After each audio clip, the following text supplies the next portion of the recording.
Sigo aprendiendo. ¿Y tú dónde estudiaste, Berta? Pues yo estudié la primaria en una escuela privada, en Almería, y la secundaria en un instituto público en Madrid, porque mi familia se mudó allí cuando yo tenía 12 años. ¿Y qué recuerdos tienes de esos años? ¿Son buenos? Pues tengo buenos recuerdos, sí. La educación entonces era muy tradicional y los profesores muy exigentes, sí, pero allí hice también muchos y muy buenos amigos. ¿Cómo escribirías tradicional? Nos sentábamos en filas, no existía el trabajo en grupo, teníamos que memorizar lo que estaba en los libros. Además, había mucha disciplina, nada de desarrollar el sentido crítico ni la creatividad. Aunque bueno, recuerdo una profesora especial que no era como el resto. ¿Una profesora que te marcó? Sí, ella nos enseñaba literatura y nos enseñaba a pensar. Sabía despertar nuestro interés. ¿Y sacabas buenas notas? No, era muy buena en literatura porque me encantaban las clases de esa profesora, pero las matemáticas me resultaban muy difíciles y casi siempre las suspendía. Me hacía un lío tremendo con los números. ¿Qué era lo que más y lo que menos te gustaba? Lo que más, las excursiones, cuando salíamos a pasar un día al campo. Y también las pausas, claro. Cuando estaba con mis amigos. Y lo que menos, los deberes. Teníamos muchísimos y un examen cada 2 semanas. Horrible. ¿Crees que la educación ha mejorado? Un poco sí. Ahora, por lo que veo en el colegio de mis hijos, se fomenta la autonomía y la creatividad de los estudiantes. Y muchos de los trabajos se hacen en equipo. Creo que es muy importante que los chicos aprendan a trabajar así, porque la sociedad funciona de la misma manera. La cooperación es importantísima. Hola, estoy haciendo una encuesta sobre las vacaciones. ¿Puedes responderme algunas preguntas? Claro. ¿Me puedes decir tu nombre y si ya has ido de vacaciones este año? Me llamo Carolina Íñiguez. Las vacaciones las he pasado en Costa Rica. Acabo de volver. Una maravilla. Lo he pasado muy bien. ¿Cuánto tiempo estuviste? 3 semanas. Muy poco tiempo para un país tan interesante, pero solo tenía 3 semanas. Ya estoy soñando con volver el año que viene. Muchas gracias, Carolina. Perdona, es para una encuesta sobre las vacaciones. ¿Me puedes decir tu nombre? Miguel Flores. ¿Has estado de vacaciones este año? No, es que acabo de empezar a trabajar en una empresa y durante los primeros 3 meses no tengo derecho a vacaciones.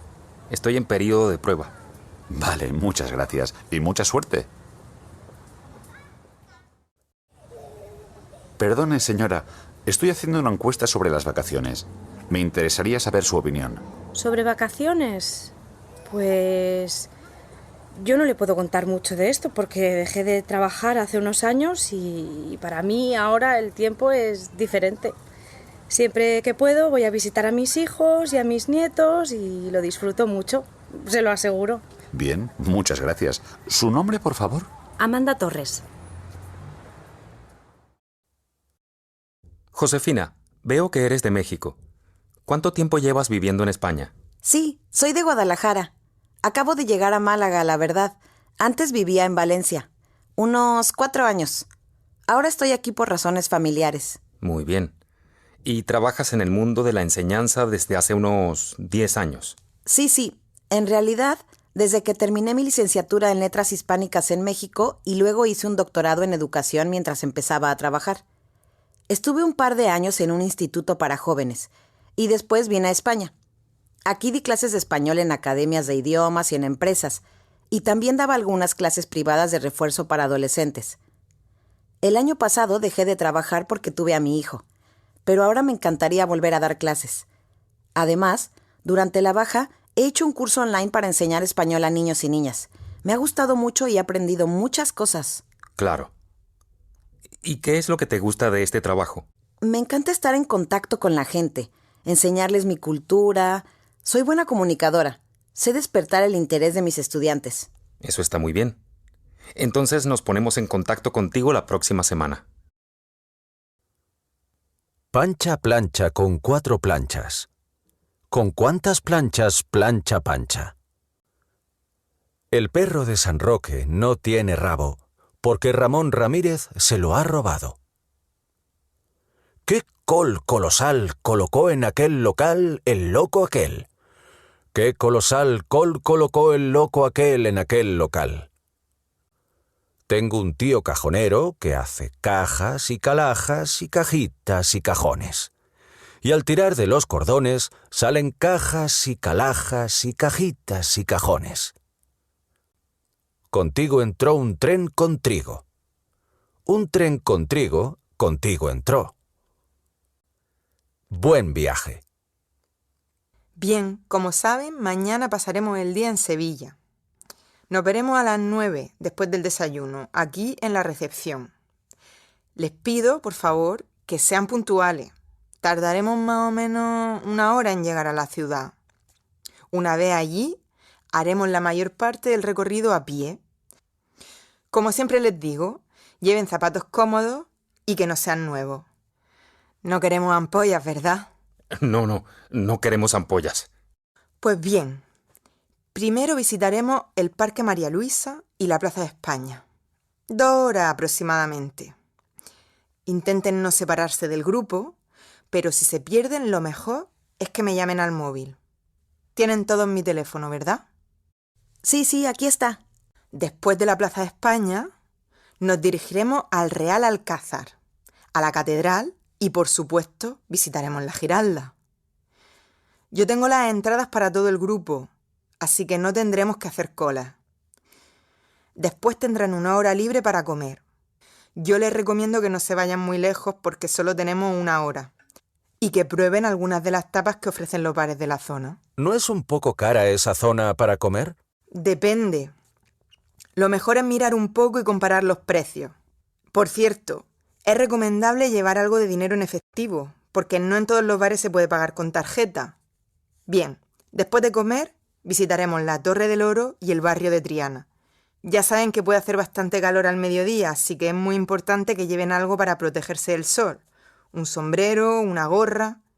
Y, por favor, es imprescindible que beban mucha agua. La ciudad tiene fuentes por todas partes. Pues bien, creo que esto es todo. Regresaremos al hotel sobre las 8:30, justo para la cena. ¿Alguna pregunta? Buenas noches. Soy Ana Morales y tengo una reserva a mi nombre. Buenas noches. A ver, Ana Morales me ha dicho, ¿verdad? Sí, aquí tiene la confirmación de la reserva. Una habitación doble. Lo siento, pero no tengo registrada su reserva. ¿Cuándo la hizo? ¿Cómo? No puede ser. La hice hace más de un mes. ¿Puede comprobarlo otra vez? Sí, lo estoy haciendo, pero no está registrada. Pero no se preocupe, porque tenemos habitaciones libres. Seguro que ha sido un problema del sistema de reservas. Lo siento mucho.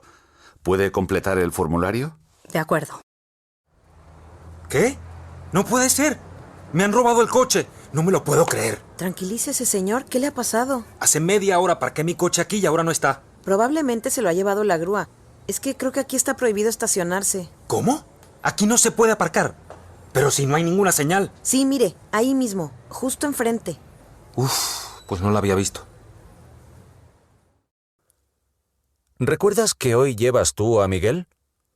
Si prefieres, lo recojo yo luego en la estación. ¿O puedes recogerlo tú?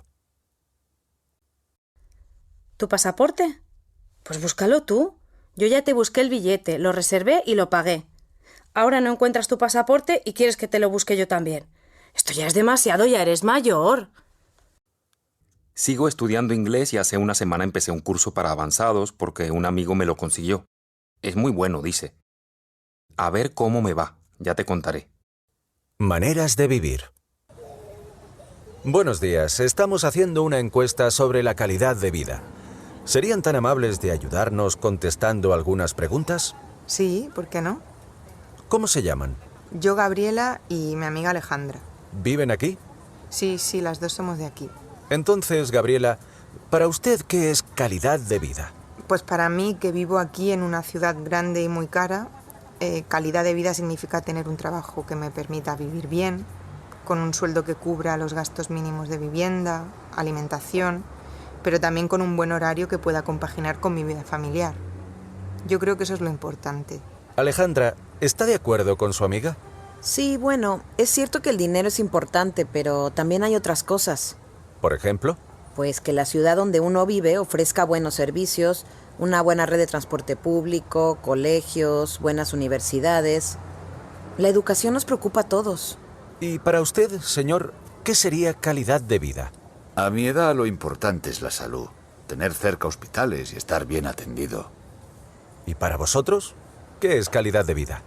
Yo lo tengo claro. Tranquilidad, tiempo libre, poder hacer lo que me gusta lejos de la contaminación en un medio ambiente sano. Yo no creo que la calidad de vida esté en el dinero. Es cierto. En general estoy de acuerdo con mi marido. Sin embargo, creo que el dinero ayuda. Puede ser, pero si no tienes tiempo, ¿para qué lo quieres? ¿De quién es el coche aparcado delante de nuestro garaje? Ese coche blanco. Si es el coche de Juan, ya no reconoces ni el coche de tu hijo. Increíble. ¿Por qué no llamar a Gustavo? ¿Le habrá pasado algo? Este chico promete que llama y todavía no lo ha hecho. Tranquila, Maite, que sí llama hoy. Ya verás. ¿Por qué no me ayudas a ordenar estas cosas?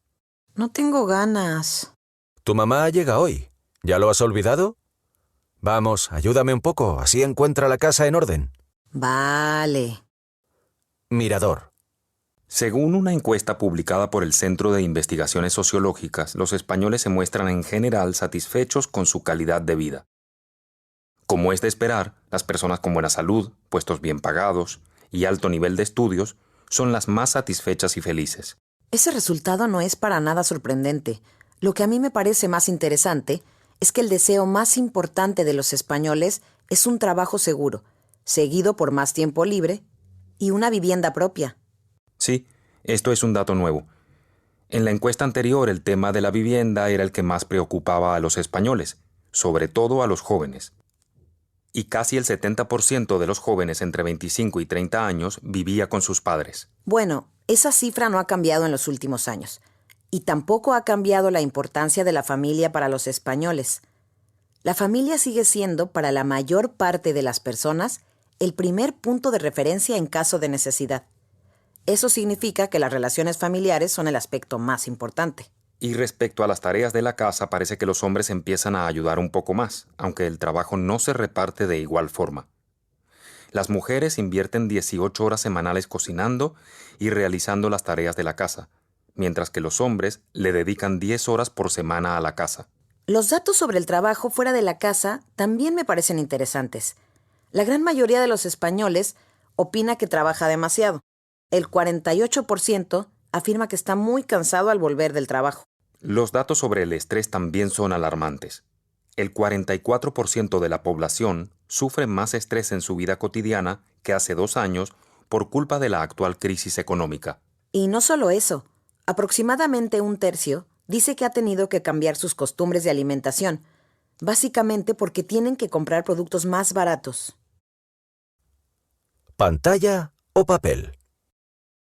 Pues yo creo que en el futuro ya no habrá salas de cine como las conocemos hoy.